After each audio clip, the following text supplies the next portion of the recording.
అదే RTV app వార్తల్ని క్షణాల్లో చదివే అవకాశం ఉంటుంది. ఒక న్యూస్ పేపర్, ఒక టెలివిజన్ ఛానల్ మీ చేతుల్లో ఎప్పుడూ ఉంటాయి. మల్లప్రోలికి వరద రావడానికి కారణం జగన్మోహన్ రెడ్డి. అదేవిధంగా అక్కడ 35 ఎకరాల్లో స్థలాలు ఇచ్చారు, దానికి కారణం కూడా జగన్మోహన్ రెడ్డి. అదే రేటుకి ఇక్కడ బైపాస్ దగ్గర దొరికి భూమిని వాళ్ళు కమిషన్ గురించి ఎకరానికి 20 నుంచి 25 లక్షల కమిషన్ గురించి 35 ఎకరాలు సుమారు 8-9 కోట్ల స్కామ్ జరిగిందని మేము ఆ రోజే చెప్పాం. అక్కడ ఇచ్చి పిల్లలు వర్షం వస్తే వెళ్ళలేరు, పేషెంట్లు వెళ్ళలేరు. ఈ కొండ కాలువ ఉధృతానికి శుద్ధగడ్డ కొండ కాలువ అంటారు. దీనినే గత ప్రభుత్వంలో చంద్రబాబు నాయుడు గారు 150 కోట్లు ఇచ్చి టెండర్ పిలిచి పనులు ప్రారంభించిన ప్రాజెక్ట్ని ఈ జగన్మోహన్ రెడ్డి ఆపివేయడం జరిగింది. ఆ ప్రాజెక్టులో మేము ఏం చేసామంటే కల్వర్ట్స్ 3-4 కల్వర్ట్స్ ఉన్నాయి. సూరంపేట ఒకటి, ఇక్కడ ఈ కల్వర్ట్ ఒకటి, ఇంకా పైన కూడా ఉన్నాయి. అక్కడ దంతమూరు దగ్గర ఒక కల్వర్ట్ ఒకటి, మన అక్కడ ఫ్యాక్టరీ దగ్గర కల్వర్ట్ ఒకటి, ఇటువంటి 4-5 కల్వర్ట్లను ఇంక్లూడ్ చేసి ఎస్టిమేషన్ తయారు చేసి టెండర్ పిలిచాం. సూరంపేట దగ్గర కూడా 5 కోట్లు ఎంత కల్వర్ట్. దాన్ని ఆపివేయడం వల్ల ఈరోజు ప్రజలు ఇబ్బంది పడుతున్నారు. అక్కడ స్కామ్ 10 కోట్ల స్కామ్ జరిగింది. ఇవ్వకూడని చోటమో ఇళ్ల స్థలాలు ఇచ్చారు, ఇవ్వాల్సిన చోట మేమేమో స్థలాలు సేకరించి అపార్ట్మెంట్స్ 2000 అపార్ట్మెంట్స్ శాంక్షన్ ఇచ్చాను నేను ఎమ్మెల్యేగా ఉన్నప్పుడు. దాన్ని పక్క పెట్టి డబ్బు కక్కుర్తి పెట్టి జగన్మోహన్ రెడ్డి పట్టాలు ఇచ్చింది. ఇదే కాదు, పిఠాపురంలో 60 ఎకరాల్లో కూడా దగ్గర అక్కడ స్కామ్, అక్కడ ఒక 20-25 కోట్ల స్కామ్, అది కూడా నీళ్ళ ముండిపోయి. అంటే ఇప్పుడు వీళ్ళకి కావాల్సిన వసతి బ్రిడ్జ్ కావాలి. బ్రిడ్జ్ కావాలనుకుంటే మొన్ననే ఎలక్షన్లో పవన్ కళ్యాణ్ గారు మేము కూడా మాట ఇవ్వడం జరిగింది. ఎలక్షన్ మేనిఫెస్టో, పిఠాపురం మేనిఫెస్టోలో ఎట్టి పరిస్థితిలోని ఏలేరు ఆధునీకరణ 2వ ఫేజ్ మొదలు పెడతాం రైతాంగం గురించి అని చెప్పడం జరిగింది. మన విజయోత్సవ సభలో కూడా కళ్యాణ్ గారు కూడా చెప్పడం జరిగింది. అంటే ఇది వరకు ఆల్రెడీ శాంక్షన్డ్ ప్రాజెక్ట్, దీన్ని మళ్ళీ ప్రారంభించాలంటే ఇప్పుడు ఎస్టిమేషన్ మార్చాలి, 350 కోట్లు అవుతుంది. ఎట్టి పరిస్థితుల్లోనే నిర్మాణం త్వరలోనే ప్రారంభిస్తాం. అందులో ఈ బ్రిడ్జిని పెట్టాం. బ్రిడ్జ్ ఉంది, పెట్టక్కర్లేదు. అలాగే సూరంపేట బ్రిడ్జ్ ఉంది. వీళ్ళ అవకాశం గురించి ఏ సైజు బ్రిడ్జ్ పెట్టాలో ఆ బ్రిడ్జ్ పెడతాం. అలాగే కాలనీ అంతా కూడా రోడ్లు, డ్రైనేజీలు కూడా ఇవన్నీ వేస్తాం. ఇవన్నీ కూడా మా మేనిఫెస్టోలో, ఎలక్షన్ మేనిఫెస్టోలో ఇవన్నీ కూడా ఇంక్లూడ్ అయి ఉన్నాయి. పవన్ కళ్యాణ్ గారి దృష్టిలో కూడా డిస్కస్ అయి ఉన్నాయి. అంచేత ఇవన్నీ చేయడం జరుగుద్ది. ఏలేరు ఆధునీకరణ మేము ఎలక్షన్లో మాట ఇచ్చాం కాబట్టి, నియోజకవర్గ మేనిఫెస్టోలో అదొక ఐటమ్ ఉంది కాబట్టి ఎట్టి పరిస్థితుల్లోనే త్వరలోనే ప్రారంభిస్తాం. ఈ పరిస్థితికి రావడానికి కారణం వైఎస్ఆర్సీపీ ప్రభుత్వం. ఈరోజు ఉమ్మడి ప్రభుత్వం వచ్చి 35 రోజులు అవుతుంది. అదే మరి కమిషనర్ గారికి కూడా చెప్పాం, అక్కడ మంచినీళ్ళు ఇవన్నీ కూడా శానిటేషను, లైట్లు కూడా ఎలగకపోతే అక్కడ పాములు ఇవన్నీ వచ్చి పరిస్థితి ఉన్నాయి చెప్పాం.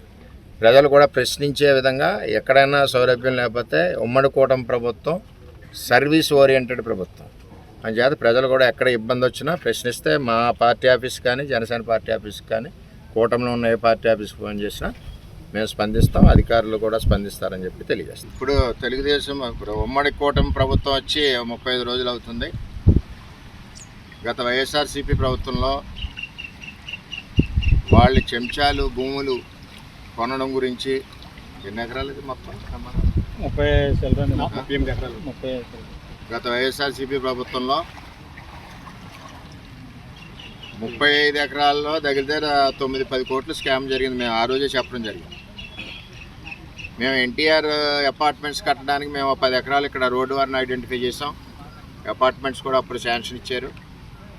వాళ్ళు స్థలాలు ఇద్దామని చెప్పి ఇక్కడ తీసుకొచ్చి పేదవాళ్ళందరికీ ఇబ్బందికర పరిస్థితి. స్కూల్కి వెళ్ళలేరు పిల్లలు, వరద వస్తే ఏరు దాటలేరు, హాస్పిటల్ ఇబ్బంది వస్తే హాస్పిటల్కి వెళ్ళారు. అంటే ఎందుకు చెప్తున్నానంటే గత వైసీపీ ప్రభుత్వంలో జరిగిన అవినీతి చెప్తున్నాను. ఆ విధంగా చేశారు.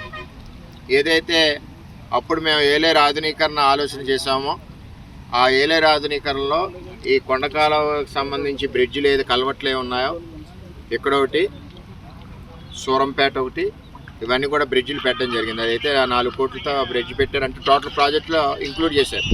దీన్ని కూడా ఇంక్లూడ్ చేశారు. దీన్ని కూడా ఫౌండేషన్ అయింది. చంద్రబాబు నాయుడు గారు శంకుస్థాపన చేసింది. జగన్మోహన్ రెడ్డి వచ్చాక ఆ ప్రాజెక్ట్ని టెండర్ అయి పనులు ప్రారంభించే ప్రాజెక్ట్ని ఆపివేయడం జరిగింది. మన ఎలక్షన్లో పవన్ కళ్యాణ్ గారు మేము కూడా హామీ ఇవ్వడం జరిగింది. ఏలేరు ఆధునీకరణ 2వ ఫేజ్ ఏదైతే ఉందో శుద్ధగడ్డ కొండ కాలం ఆగిపోయిన ప్రాజెక్ట్ని తిరిగి ప్రారంభిస్తా అని చెప్పి ఎలక్షన్లో పవన్ కళ్యాణ్ గారు చెప్పడం జరిగింది. మేము చెప్పడం జరిగింది. మొన్న కూడా విజయోత్సవ సభలో మరి పిఠాపురాన్ని కూడా ప్రకటన చేయడం జరిగింది కళ్యాణ్ గారు. చేత ఏంటంటే ప్రభుత్వం వచ్చి 35 రోజులే అయింది. ఇక్కడ కాలనీలో ఏదైతే ఉందో కాలనీలో సౌకర్యాలు కల్పిస్తాం. అదేవిధంగా ఏలేరు పేస్ట్రీలో ఈ బ్రిడ్జి ఇంక్లూడ్ అయి ఉంది. అంచేత ఆ దాంట్లో ఈ బ్రిడ్జ్ కూడా పూర్తి చేస్తాం. అక్కడ రోడ్లు వేస్తాం. ఇప్పుడే కమిషనర్ గారిని కూడా కోరడం జరిగింది. అక్కడ మంచినీళ్ళు సరఫరా కానీ శానిటేషన్ కానీ డయేరియా ఉంది.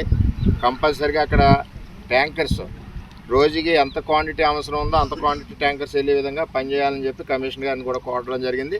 అక్కడ ప్రజలను కూడా ప్రశ్నించి అలవాటు చేసుకోమని చెప్తున్నాను. నేను ఏ రోజు మంచినీళ్ళ ట్యాంక్ రాకపోయినా మాకు కానీ జనసేన పార్టీ ఆఫీస్ కానీ ఎవరికొవరికి ఇంటిమేషన్ చేస్తే మేము దాన్ని ఫాలోఅప్ చేస్తామని తెలియజేస్తూ ఈవేళ అందరూ అధికారులు కూడా వచ్చారు.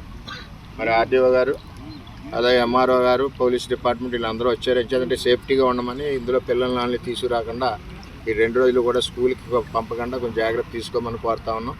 డయేరియా అవి ప్రబలుతున్నాయి కాబట్టి మంచినీళ్ళు అన్నీ కూడా ఫిల్టర్ చేసుకుని కాసుకుని తాగవలసిందిగా ప్రజలను కోరుతా ఉన్నాం. ఈ యొక్క డెవలప్మెంటు, రోడ్స్, ఎలక్ట్రిఫికేషను, అదేవిధంగా ఈ కల్వర్ట్ అన్నీ కూడా మా ఉమ్మడి ప్రభుత్వంలో కళ్యాణ్ గారి ఆధ్వర్యంలో అన్నీ పూర్తి చేస్తామని చెప్పి తెలియజేస్తాం. మరిన్ని వీడియోస్ కోసం ఛానల్ ని సబ్స్క్రైబ్ చేయండి. లేటెస్ట్ అప్డేట్స్ కోసం వాట్సాప్ ఛానల్ ని ఫాలో చేయండి. అండ్ లింక్ డిస్క్రిప్షన్ లో ఉంది.